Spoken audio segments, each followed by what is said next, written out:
Hello everyone, this video is about diabetic ketoacidosis, and this occurs in the setting of a festival in the desert called the Desert Kites Oasis Show.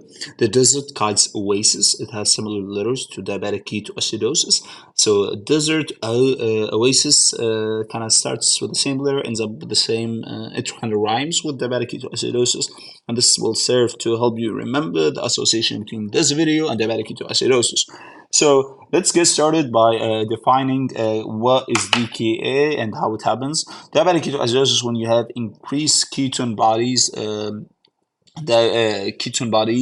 and increased blood glucose levels in your body, and it is an acute complication of mostly type 1 diabetes, but can also be with type 2 diabetes.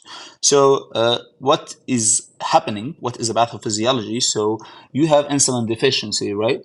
So what happens is that you have counter-regulatory hormones like glucagon, cortisol, catecholamines, etc., causing things like processes like gluconeogenesis, lipolysis, glycogenolysis, etc., which will cause increased glucose and increased free fatty acids. Free fatty acids in the liver get transformed into ketone bodies like beta hydroxybutyrate and acetoacetate, which can be used in the brain for energy, right? But they also cause metabolic acidosis. The ketones can cause that metabolic acidosis with increased anion gap. And this is one of the defining features of the DKA is the anion gap acidosis. So that is what happens, but how does it occur? Why is it triggered? Usually you need a trigger in top with a chronic diabetes. And the trigger can be like an infection, non-compliance, like medication non-compliance, ACS, corticosteroids, and a lot of times actually the first presenting feature of like type 1 diabetes is like a DKA episode. So it can occur with a non-previous diagnosis as well. So let me talk about the presentation. So the video here, I decided to talk about the presentation of diabetes in the left side of the image. First, let's start with the classic diabetes episodes, the symptoms, which include polydipsia and polyuria. So my bucket is leaking. My bucket is leaking. You can see them. It's leaking water, right? So this is frequent urination, polyuria. Then we are thirsty, polydipsia, right? Then is that all? No. Sometimes there's a breathing problem called cosmal respiration, which is like rapid deep breathing in DKA patients. How did I decide to represent that? I decided to represent that by this tourist right here, who is astonished by these two camels, which are very small. Camels usually are huge, my friends, if you have seen a camel before. So this is a small camel. What does it mean? He says the camels are small. Camels, small. Camel is small. Camel is small. Cosmal, right? You see, cosmal respirations. How are you not going to remember that the camels are small? Anyway, he says breathtaking, and this is another way to help you remember that this is a breathing problem, right? So now what else? Sometimes in DKA patients, there's the breath smells a little bit fruity. Yeah, smells fruity just with the glucose, etc. So how did I decide to present that? If you look at the bottom left corner of this video, you will see a little kid selling fruits. And he says, come try desert fruits. The fruits, what are the desert fruits? Dates. Dates are amazing. The dates at the desert are so good. I cannot recommend enough. And usually they are not associated with like date fails, etc. Anyway, I highly recommend. And that, my friend, desert fruit is for fruity breath. And sometimes you can have abdominal pain with DKA patients. And I decided to present it with this tourist complaining of putting his hand in his stomach. And so abdominal cramps sometimes can be present. And then I want to talk about the definition of of DKA. Usually, the blood glucose is levels more than 250, and they can be high, but not super high, like usually less than 500. Because like 6, 7, 800, 1000, this is more likely to be a hyperosmolar or hyperglycemic syndrome, which I will talk about in another video. But and that usually is associated with type 2 diabetes, but this is a type 1 problem. So mostly, not necessarily all the time. But the definition, the blood glucose tend to be elevated, but not super high. So that is DKA. And how did I decide to present that? If you look at the business hour sign right here, it says open from 2:30 to 5. And how are you going to remember that? 2:30 to 5, so 2.5, like 250, 500. These are the glucose levels for the Arab Games. How are you going to remember this? One, this event is taken while there's sunlight, and usually those hours are in the morning. I mean, it depends where you live in the globe. Generally speaking, most places there's still some sun during that time, and in the desert in particular, this is easy to remember. Why? Because you are not gonna open a store, you're not going to go out. You're not going to be walking in the desert when it's 12 o'clock, when it's noontime or 1 o'clock, because it's super hot. You want to wait until it's a little bit more chill. Usually that's like 2, 3, 4, 5. Oh, I guess these are the business hours. Okay, and why is it not nighttime?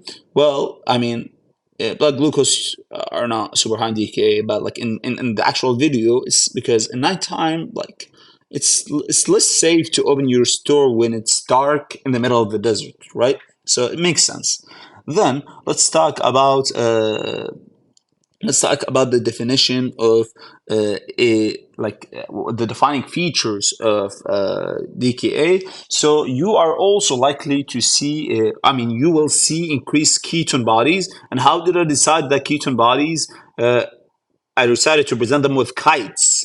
Kites fit well with ketone bodies. So if you remember this, I mean, the title of this video as well, the kites, ketones. Ketones, what are the two ketones you're going to look for? Beta hydroxybutyrate and acetoacetate. And usually like more than 3, etc. Follow your guidelines, but they're going to be elevated, right? So this is one defining feature of DKA. Also, we're going to have a metabolic acidosis, and it's going to be with increased anion gap. Why is it increased anion gap? Because ketone bodies can do that. So how did I decide to present that?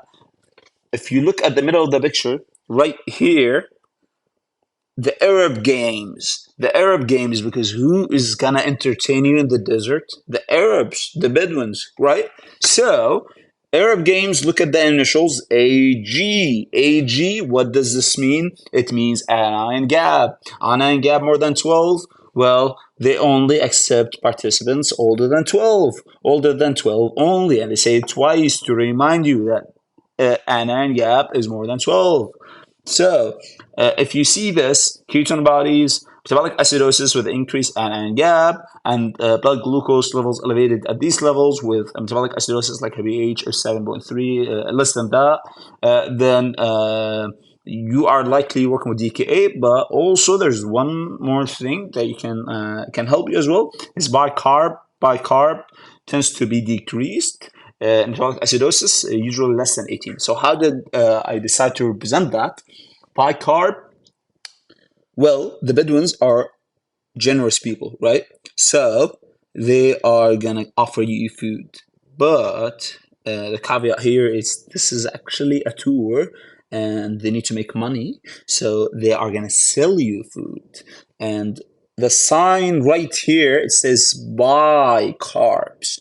Buy carbs for $17.99. So why 17.99? Well, they don't want to be taxed more, so they're just gonna put it 17.99. But also bicarbs, bicarbs sound like bicarbonate. And 17.99, not 18, which reminds you that bicarb is less than 18, like less than 15 as well, decreased, etc. So this is the definition of DKA. So one caveat is you can also have diabetic ketoacidosis, but without the hyperglycemia. like outside, like with it's called euglycemic DKA, and that is you have normal blood glucose levels, but you still have DKA, and that can be caused by SGO2 inhibitor drugs like empagliflozin, cangaflozin. And how did I decide to represent that? Well, there are two Bedouin men outside of the shop, before the shop, to the left of it, to remind you that they are before or outside that blood glucose range, and they are flossing their teeth. They are flossing their teeth. This is actually a tradition, but they use a special thing called siwak, the Bedouins, and it's basically to floss their teeth. It's a very common tradition actually. So they are flossing their teeth. So flossing, flossen, cangaflosin, abagaflosin, flossing, right? This is a way to remember it. Now let's talk about the management of DKA. So the first thing you want to do is you want to put the patient's NVO, nothing per mouth, and I decided to present that here by the tent saying no outside food allowed. And it makes sense, right? If you go to a place where they sell food, they are not going to let you grab outside food most of the times, right? So it makes sense. And why do you want to do that? And that is to be able to know like how to control blood glucose and to avoid like confounding factors, etc. Right? They're military, like self-explanatory. But the management of DKA, I want you to think about three categories: fluids, insulin, and electrolytes. So let's start by fluids. First thing you want to do is you want to replenish the body. They have lost a lot of fluid. They have been dehydrated in DKA, so you want to replenish their bodies with fluids and rehydrate them. So you give them a bolus of normal saline or lactated ringus. And how do you remember that, right? So the Bedouins, as I said before, are very generous people. They are going to give you fluids. They know you are thirsty. You're in the middle of the desert. You don't have water. You have not prepared enough because you are not. I'm not gonna say you have not you're not well read about deserts and the Bedouins and the culture and that you need to get a lot of water. Anyway, so the Bedouins are gonna give you the water that you should have gotten yourself for free. So that to remind you that fluids are essential in the desert and the Arab Games. I mean, I hope you remember that. But in DKA patients, you gotta give fluids, my friend. You gotta prevent that. But also, let me give you a one note on that. You don't want like if you give too much fluid, and you will give fluids, right? But if their blood glucose starts normalizing after treatment, you at like around like 200 or less, you want to add the dextrose, 5% dextrose to whatever fluid you were given, and that to prevent hypoglycemia. So now let's move on to insulins. So insulins, first you want to put them, you want to give them regular insulin IV, 0.1 units per kilogram per hour. It's like weight based. You do the calculation, and then or like there's usage automated, etc. So you want to give them insulin, and then you're gonna want to put them in insulin drip, IV drip, continuous regular insulin. And how are you gonna remember that, right? So just look at the Arab Games. Arab Games has all you need to know about the management of DKA. So it says Bedouin. Bedouin ends with an N. N insulin, right? Drip, insulin drip. Bedouin drip. Yeah, you gotta represent, my friend. You gotta wear the Bedouin clothes, the hatta, the shmagh, etc. Right? So and you gotta take photos, right? Because if you are not taking photos, well, I mean, did you go on a vacation? So photo shoot. All right. So let's move on to the next thing, which is the electrolytes repletion. Three electrolytes you want to keep an eye on in DKA: magnesium, potassium, and phosphate. Potassium. Look at the carbs they're selling. They only sell bananas. Bananas, potassium. Phosphate says photo shoot. Photo shoot is similar to phosphate. And then lastly, how are you going to remember magnesium? Well, I mean, if you are in the desert, you got to take a souvenir. And what is a better souvenir from the desert than a MAGA hat? Yes, a MAGA hat in the middle of the desert. Because a MAGA hat means Make Arabia great again. Make Arabia great again, MAGA, to remind you that you need to monitor for magnesium. All right. And now we have talked about you want to get the first stage of treatment of DKA, fluids, insulin drip, and electrolyte repletion as needed.